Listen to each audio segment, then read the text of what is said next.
an icon of knowledge, service, perseverance, experience, and success. So Mr. Saweres graduated from the Evangelical German School in Cairo, Egypt.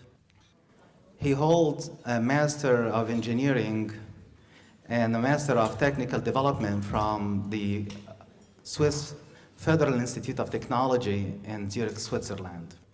Since 1979, he really joined the family business, which we're quite familiar with, Orascom, a big investment company, and through his guidance and his leadership turned the place into a great conglomerate in Egypt and probably one of the largest private sector employer.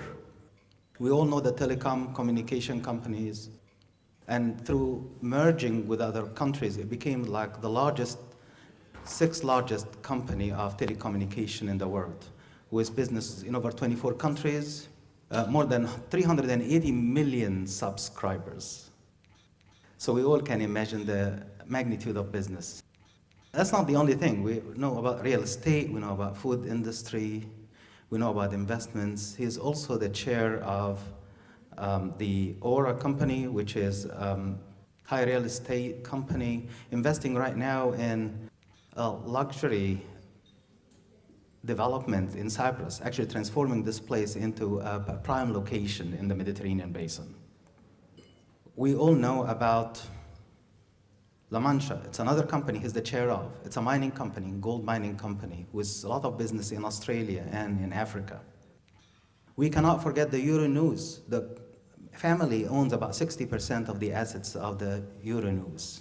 He's also the chair, and at the same time, they own a lot of assets in different portals, media, newspapers, and others. Again, talking about Mr. Saweres, he has served on a lot of councils, board of advisors, served on many, starting from here in New York, starting from the New York Stock Exchange, on the National Bank of Kuwait, New York University Advisory Board, and the French University in Cairo, and last but not least, the Arab Thought Foundation. He's been a recipient of many awards, national awards, starting with France, where he received the highest honor of Commander, Légion d'honneur from France, for his service to the French people through investment and service to the people. He also received a lot of awards through the Italian government and the Pakistani government. The later was delivered to him by the former President Pervez Musharraf.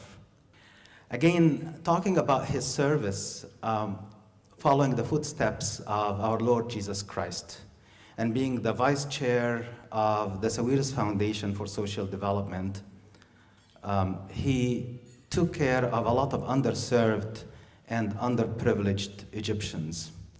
We're talking about almost like 217 initiatives, more than 700 million pounds spent, helping Egyptian probably almost like 170,000 where this impacted their lives in actually 23 different governorates through many things, actually through that. I'm just gonna try to get those slides going. So this is the foundation, and this is training for employment projects, microcredit projects, healthcare projects, community development projects, scholarships and educational programs, and the Saweres Cultural Award.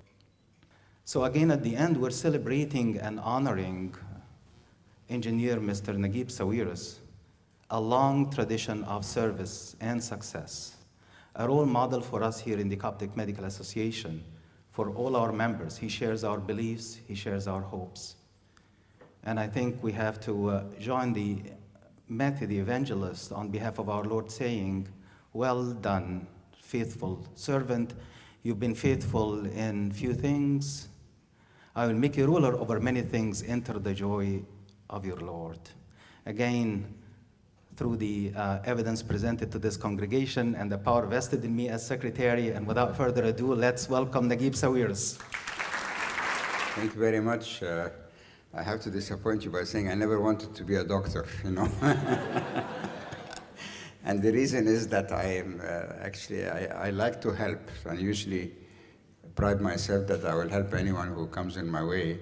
But the doctor, but at my own timetable. And that's why I hated the job of a doctor, because he has to help whether he has the, not at his own timetable, but at the timetable of the patient, which means your life is completely, you're at the mercy of your patients, you know, you don't have your own life. Anyhow, I'm so honored to be here.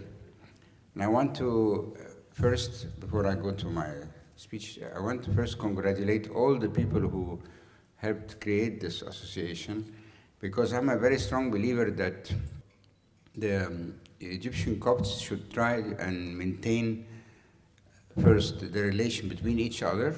It's very important. You know, you can learn from the Jewish community. I mean, they're much more better than us. I mean, they always stick together and they know how to help each other. Well, this is not our strength. We're all very successful as individuals, and the minute we start doing something together, we start to fight and have. I'm very happy that this looks like a peaceful community. And also, I was very impressed by really the calibers who are heading this organization, and I just want to say that I was impressed by Dr. Hani Ashmallah, Dr. Ayman Iskander, and George Tadus. I think you inspired everybody, and especially the youth, you know, and I put my voice to you because the youth are always neglected by our gray-haired generation, you know, and while they're really very important, and it's important to keep them tied up to their mother country, you know.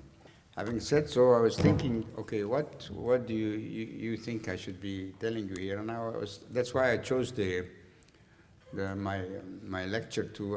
That you're always homesick and you always want to know what's happening in your country, you know. So I'll first start to blame you, or blame the Copts in general. And I said it in my interview on the TV. Is that actually, first of all, for the young generation, if you don't know, your Coptic church is the oldest Christian church in the world. So Marcus came after Christ in the year 90, and we hold the oldest Christian church in the world. So you should understand the importance of our heritage and why you should be a proud Copt, you know.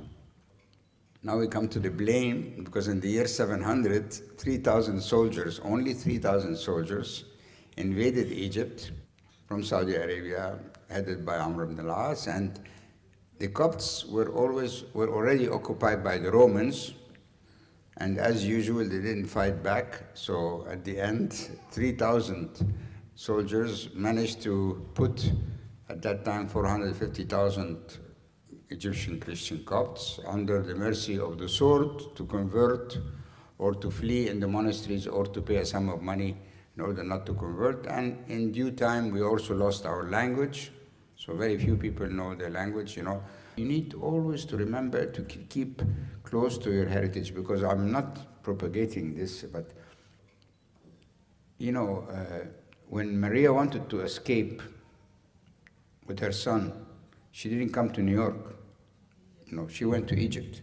So that's why I always believe that Egypt is blessed whoever is going to come. Even when the Muslim brothers came, I knew they will not reign, because when she had the choice to take her son and look for shelter, she could have gone to Lebanon, to Jordan, to Syria, but she chose Egypt.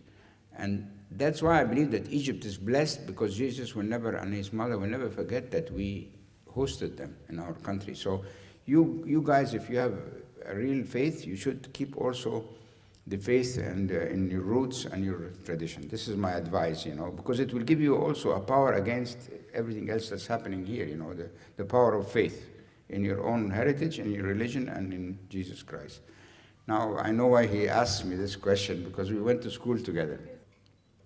So at that time, he was the preacher and I was the renegade.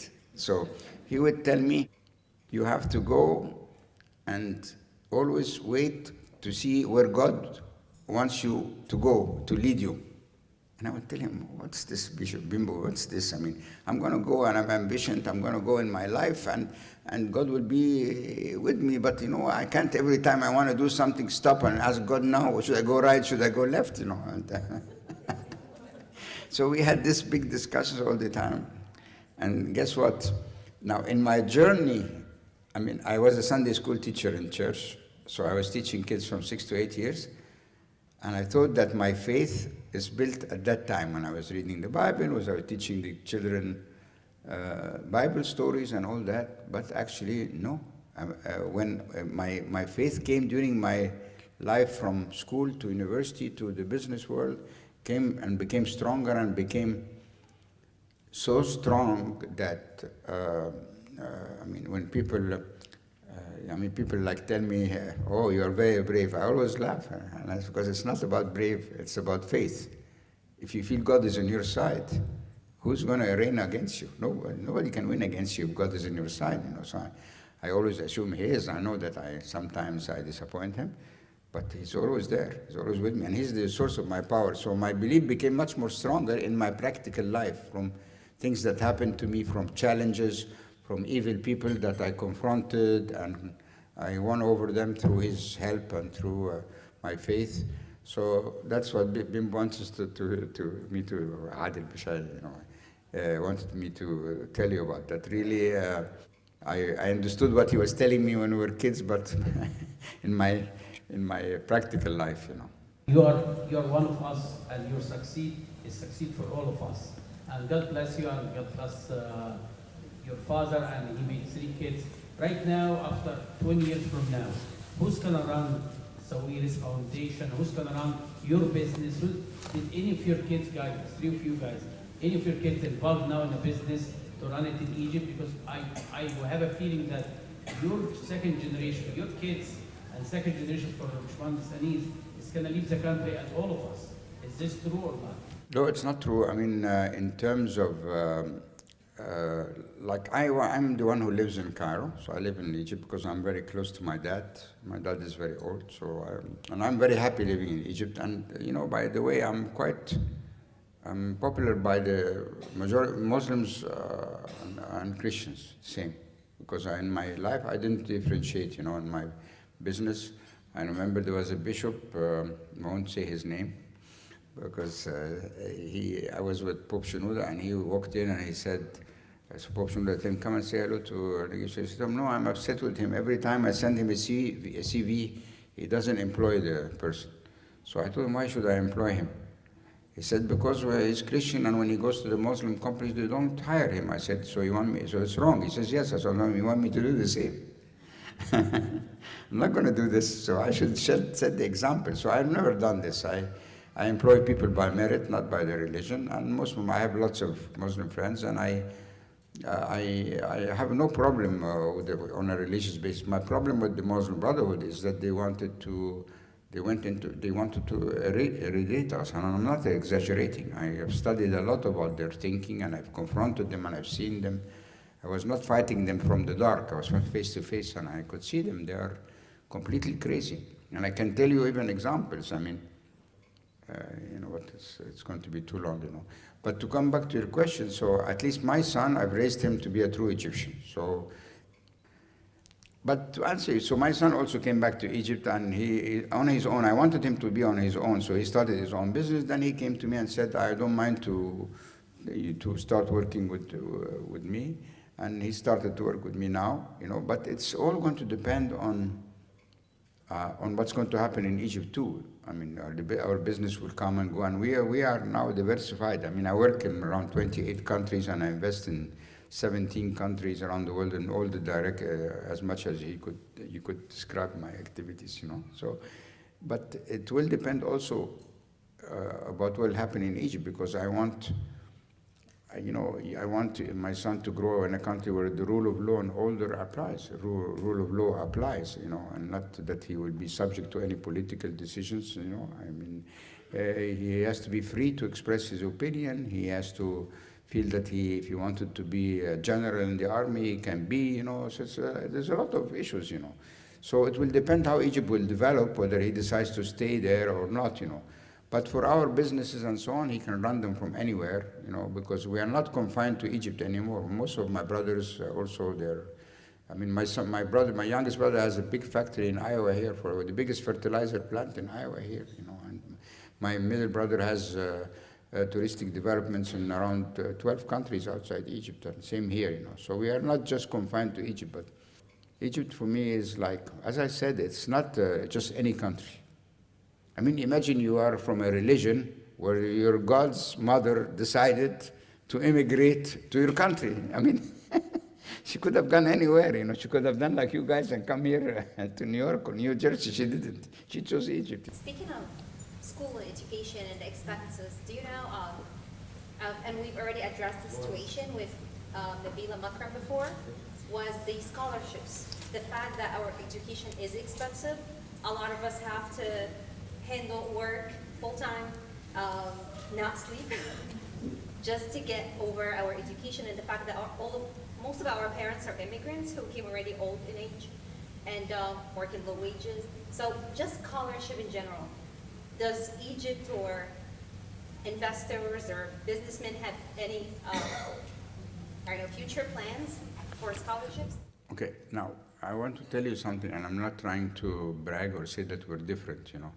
Unfortunately, I think that Egyptians by nature you know, in America here, when they have these ads that the children dying in Africa and they tell you put $5 in an envelope and send it, most Americans do that. In Egypt, no. Nobody responds, you know, no.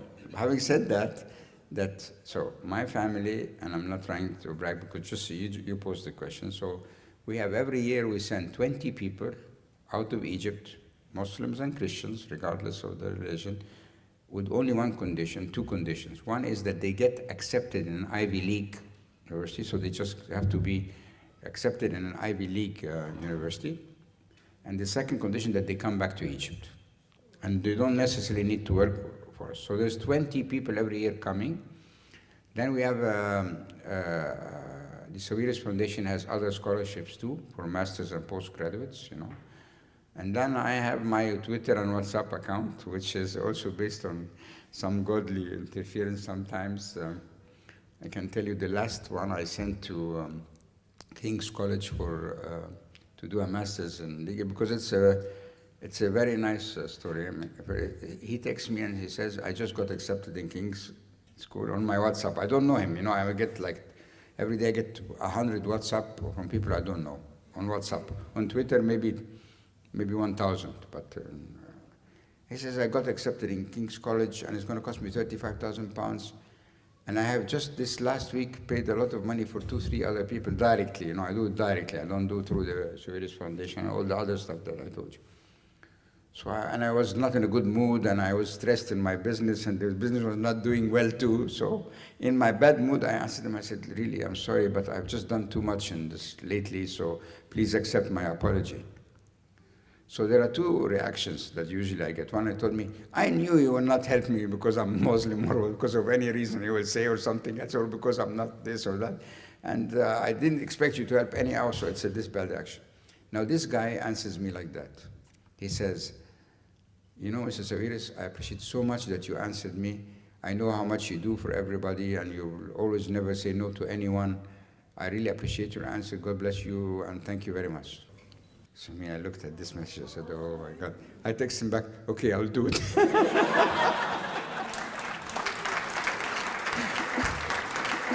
It's a true story, because I am used to people being so mean, even if I'm trying to be good, but he was so polite and so nice. And you know how nice he is? He sends me a message, I arrived in Cambridge now. I found my strength, I'm doing very well, I can't forget, thank you enough. Every 2 weeks he sends me a message, and I don't answer, you know, it's like I get tons of these answers. So, of course we do our best, you know, but it's like, I like the fact when he said that, when doctor said that this is a drop in the ocean. But as I said, the drop in the ocean makes a lot of influence, you know, this lady in Ethiopia, she and God will never forget what you did for her, even if it's one person, you know. It's, I spent time in South Sudan in camps, and I'm quite, and I hope when you go to South Sudan that you will let me know, because I can help a lot, and Father Dawood Lame can do a lot too, because I went to him to his site, he's trying to build a hospital there. I have a very soft spot for South Sudan because the leader there, John Karang, was a close friend of mine, and I would proudly say that I helped him actually create his own country, you know, because they were oppressed by the North, for religious and sectorial reasons, and I don't like injustice, so I was standing by him, you know.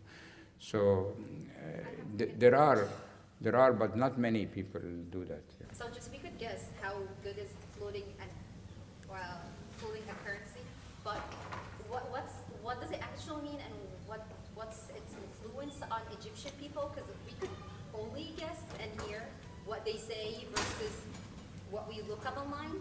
So from an economical perspective, from a person like you, what do you think of it, and what's its actual impact on Egypt and on us? What, the dam or what? The floating. The what? Floating the currency.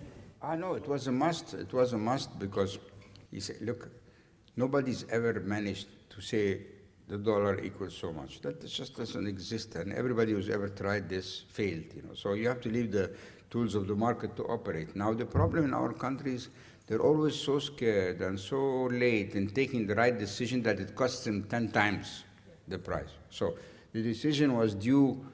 If they would have liberated the pound when the pound was at 10 pounds, it would have been at 10 pounds.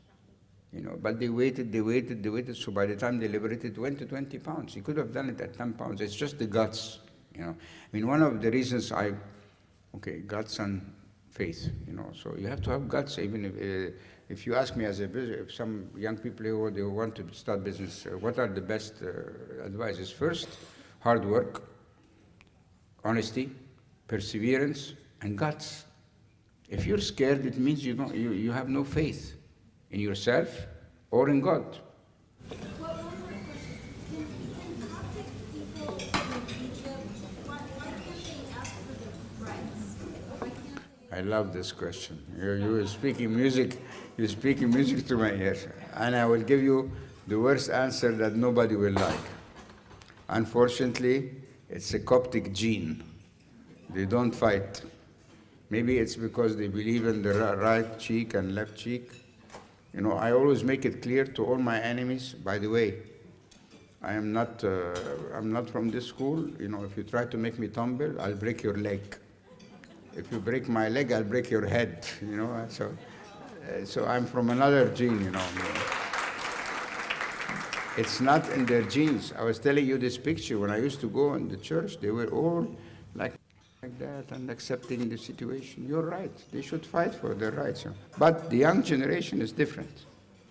I will say that, and I will say it with pride, that in June 30th, when we organized this big march in Egypt, you know, and in my team, you know, I would say that the young Christian kids were very active and very militant too. So they did their part. But it's the new generation.